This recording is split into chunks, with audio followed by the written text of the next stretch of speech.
Hello friends, आज की video में हम लोग डिटेल में डिस्कस करने वाले हैं एक बहुत ही इंपॉर्टेंट टॉपिक जिसका नाम है सिविल डिसोबीडियंस मूवमेंट, जिसे सॉल्ट सत्याग्रह या डांडी मार्च भी कहा जाता है। पिछली वीडियो में हमने देखा कि कांग्रेस लीडर्स ने ब्रिटिश गवर्नमेंट को नेहरू रिपोर्ट भेज दी थी। ये बात है। इसे अपनी जेब में रख ले पीटर। और साथ ही ये अल्टीमेटम दिया था कि अगर ये रिपोर्ट 1 साल के अंदर अंदर इम्प्लीमेंट नहीं की गई तो इसका अंजाम बुरा होगा और ऐसी कंडीशन में कांग्रेस एक बड़े मूवमेंट को लॉन्च कर सकती है। तो यहाँ पर अगर सारी चीज़ों को क्रोनोलॉजिकल ऑर्डर में देखने की कोशिश करें तो चीज़ें कुछ इस तरह से हैं। दिसंबर 1928 में नेहरू रिपोर्ट ब्रिटिश गवर्नमेंट को भेजी गई और अल्टीमेटम दिया गया था 1 साल का, यानी दिसंबर 1929 तक का। तो दिसंबर 1929 तक कांग्रेस को ब्रिटिश गवर्नमेंट के जवाब का इंतज़ार था, लेकिन ब्रिटिश गवर्नमेंट ने ना तो नेहरू रिपोर्ट को इम्प्लीमेंट किया था और ना ही उन्होंने कोई जवाब भेजा। तो एक बात तो यहाँ पर तय है कि कांग्रेस को अब एक मास मूवमेंट लॉन्च करना ही पड़ेगा। तो हुआ क्या कि उसी महीने कांग्रेस का 1929 लाहौर सेशन हुआ, जिसके प्रेसिडेंट चुने गए जवाहरलाल नेहरू। यहाँ पर जवाहरलाल नेहरू ने अपनी स्पीच में बोला कि देखो भाई, नेहरू रिपोर्ट के जरिए हमने ब्रिटिश गवर्नमेंट से डोमिनियन स्टेटस की मांग की थी और इसको एक्सेप्ट करने के लिए 1 साल का समय भी दिया था, बट ब्रिटिश गवर्नमेंट ने इसे नहीं माना। तो ये बात अब यहाँ पर ख़त्म होती है। अब अगर ब्रिटिश गवर्नमेंट डोमिनियन स्टेटस देना चाहे भी तो हमें नहीं चाहिए। तो यहाँ पर जवाहरलाल नेहरू ने बताया कि अब से कांग्रेस का सिर्फ एक ही गोल होगा और वो है पूर्ण स्वराज, यानी कंप्लीट इंडिपेंडेंस। इससे कम कुछ नहीं चलेगा। तो बेसिकली दिसंबर 1929 लाहौर सेशन में पूर्ण स्वराज रेजोल्यूशन पास किया गया।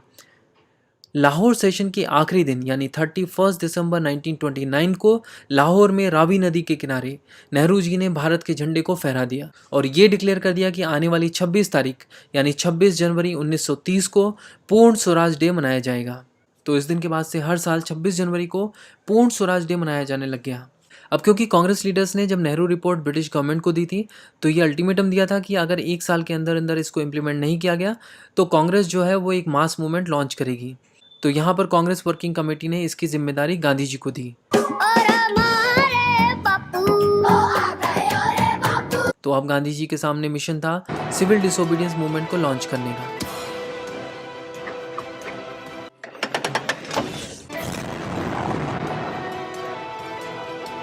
तो गांधी जी ने यहाँ पर सिविल डिसोबीडियंस मूवमेंट की तैयारी शुरू कर दी और उन्हें तलाश थी एक ऐसे मुद्दे की जिसके अराउंड ये पूरा का पूरा सिविल डिसोबीडियंस मूवमेंट का ताना बाना बुना जा सके। तभी उनकी नज़र पड़ी सॉल्ट टैक्स पर। ब्रिटिश गवर्नमेंट ने 1882 में सॉल्ट टैक्स बिल पास किया था। महात्मा गांधी जी ने सोचा कि यार, एक इंसान को जिंदा रहने के लिए नमक भी उतना ही ज़रूरी है जितना कि हवा और पानी, और इन अंग्रेज़ों ने नमक पर भी टैक्स लगा रखा है। इससे ज़्यादा इनह्यूमन अमानवीय टैक्स और क्या हो सकता है। अंग्रेज़ों ने उस समय नमक पर अराउंड 65 to 70% टैक्स लगा रखा था और अकेला सॉल्ट टैक्स ही पूरे ब्रिटिश रेवेन्यू का 15% हुआ करता था। इसके अलावा नमक जो है वो हर तबके के इंसान की ज़रूरत थी, चाहे वो गरीब हो, अमीर हो, दलित हो, ब्राह्मण हो, कोई भी हो। और गांधी जी एक्चुअली ऐसा ही मुद्दा खोज रहे थे जिससे हर कोई जुड़ सके। इसीलिए गांधी जी ने डिसाइड किया कि वो सॉल्ट टैक्स लॉ को ब्रेक करके सिविल डिसोबीडियंस मूवमेंट को लॉन्च करेंगे। 12 मार्च 1930 बुधवार का दिन था। गांधी जी अपने 78 फॉलोअर्स को गुजरात के अपने साबरमती आश्रम से लेकर निकल पड़े। डेस्टिनेशन था डांडी, जो एक कोस्टल विलेज है, समुद्र के किनारे है और नमक बनाने के लिए एक बढ़िया जगह है। मैप में आप देख सकते हो वो रास्ता जो गांधी जी ने पैदल कवर किया था।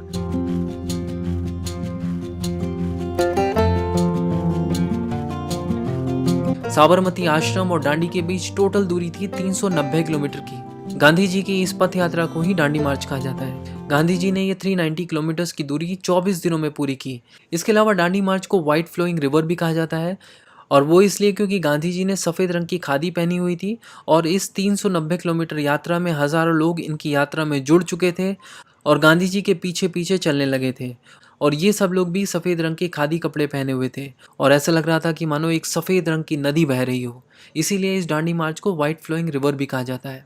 लगभग 50,000 लोग गांधी जी के साथ डांडी पहुंचे और 6 अप्रैल 1930 की सुबह गांधी जी ने डांडी के समुद्र तट पर एक मुट्ठी नमक बनाकर ब्रिटिश सॉल्ट लॉ को तोड़ दिया और इसी के साथ शुरुआत हो गई सिविल डिसोबीडियंस मूवमेंट की। इसके अलावा गांधी जी ने यहाँ पर एक कसम खाई कि साबरमती आश्रम अब वो तब तक नहीं लौटेंगे जब तक देश को आज़ाद नहीं करा देते। और एक्चुअली में गांधी जी साबरमती आश्रम इसके बाद कभी नहीं लौट पाए, इवन देश के आज़ाद होने के बाद भी।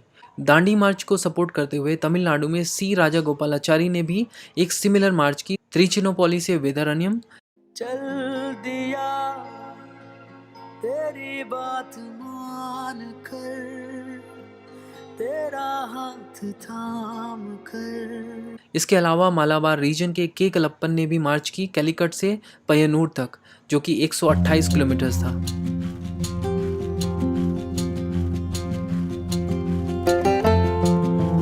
तो इस तरह लॉन्च हुआ सिविल डिसोबीडियंस मूवमेंट।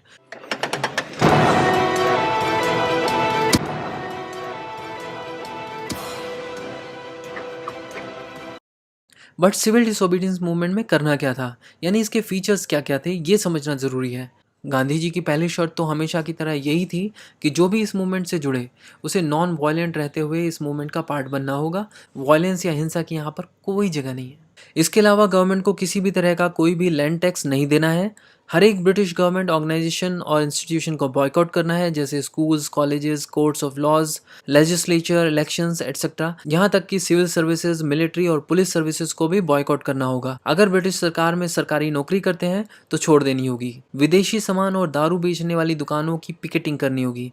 पिकेटिंग का मतलब होता है कि इन दुकानों के सामने शांतिपूर्ण तरीके से धरने देने होंगे। इसके अलावा अगर कोई भी कस्टमर्स इन दुकानों पर सामान खरीदने के लिए आता है तो उसको प्रॉपर रीजंस देके कन्विंस करो कि वो ऐसा ना करे।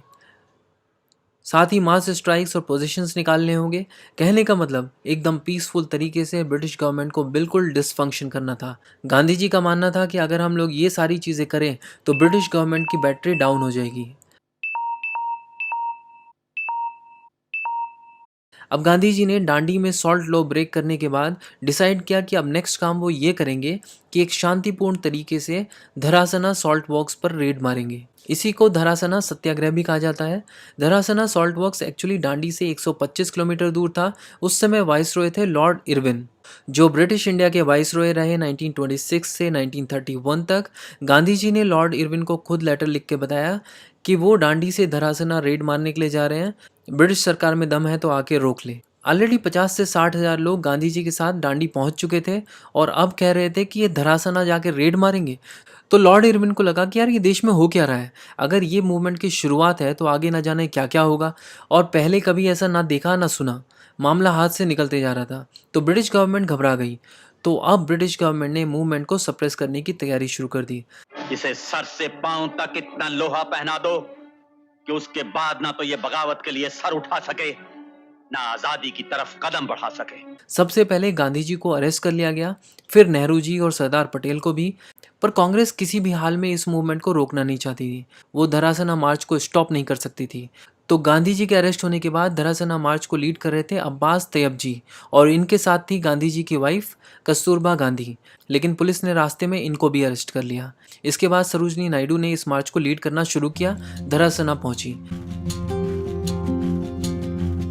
धरासना पहुंचते ही पुलिस ने लाठीचार्ज कर दिया।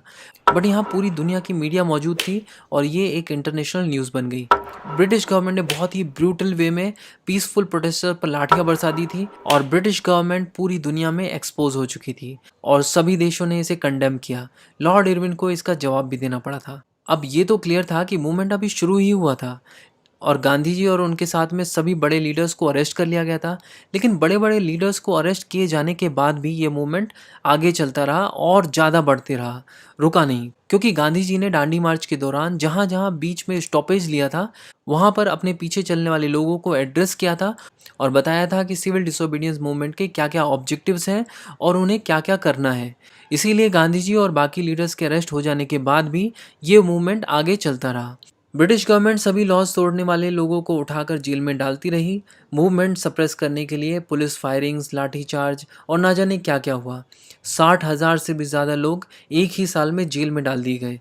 जिन लोगों ने टैक्सेस नहीं पे किए थे उनकी प्रॉपर्टीज जब्त कर ली गई। लेकिन ब्रिटिश गवर्नमेंट की हर एक कोशिश नाकाम थी। मूवमेंट फिर भी नहीं रुका।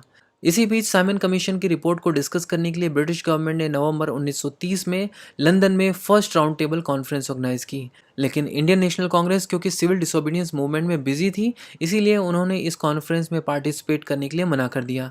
अब सोचो, जो पार्टी इतना बड़ा मूवमेंट लीड कर रही है, जिसके पीछे हज़ारों लाखों लोग जेल में जाने के लिए एकदम खुशी खुशी तैयार हों, अगर वही पार्टी इस कॉन्फ्रेंस को अटेंड नहीं करे तो क्या इस कॉन्फ्रेंस की कोई वैल्यू बची?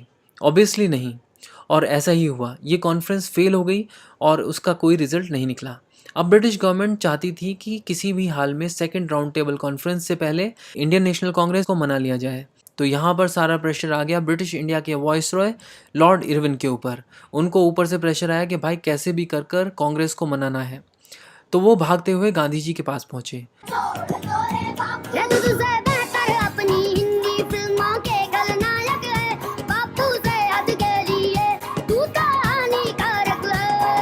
जब ये खबरें अखबारों में छपी तो लोगों में खुशी की लहर दौड़ गई। उनको यहाँ पर महसूस हुआ कि एक मास मूवमेंट की ताकत क्या होती है।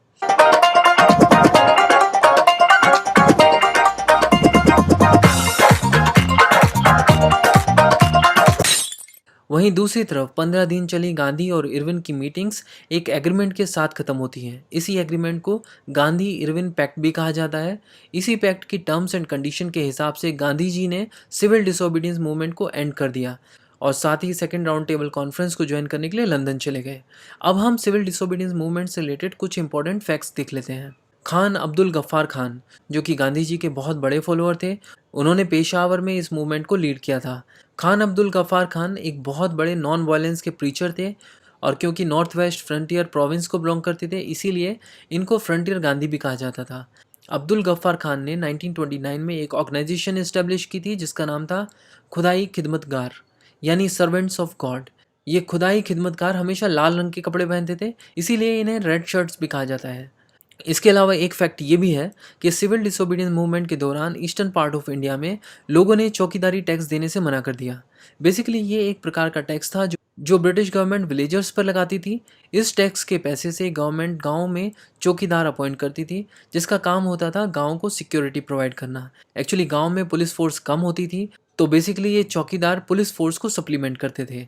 लोगों ने इस टैक्स को भी पे करने से मना कर दिया क्योंकि लोग मानते थे कि ये चौकीदार चोर है। इसके अलावा एक इम्पॉर्टेंट फैक्ट ये भी है कि इस मूवमेंट में वुमेन पार्टिसिपेशन बहुत ज़्यादा था, जबकि मुस्लिम कम्युनिटी का पार्टिसिपेशन नॉन कॉपरेशन मूवमेंट से काफ़ी कम रहा। लेकिन as a whole civil disobedience movement एक बहुत ही सक्सेसफुल मूवमेंट रहा। नेक्स्ट वीडियो में हम लोग गांधी इरविन पैक्ट को डिटेल में समझेंगे और देखेंगे कि कौन कौन सी ऐसी टर्म्स थी जिनकी वजह से गांधी जी को लगा कि सिविल डिसोबीडियंस मूवमेंट को एंड कर देना चाहिए। अगर आपको ये वीडियो अच्छी लगी है तो इसको लाइक कीजिए, अपने दोस्तों के साथ शेयर कीजिए। बुक्स तवा चैनल पर हिस्ट्री की बहुत सारे टॉपिक्स पर वीडियोस अवेलेबल हैं, आप उनको देख सकते हैं और ऐसी ही और वीडियोस को देखते रहने के लिए बुक्स तवा चैनल को सब्सक्राइब कीजिए। फिर मिलेंगे एक नए टॉपिक के साथ। Thank you for watching books Tawa.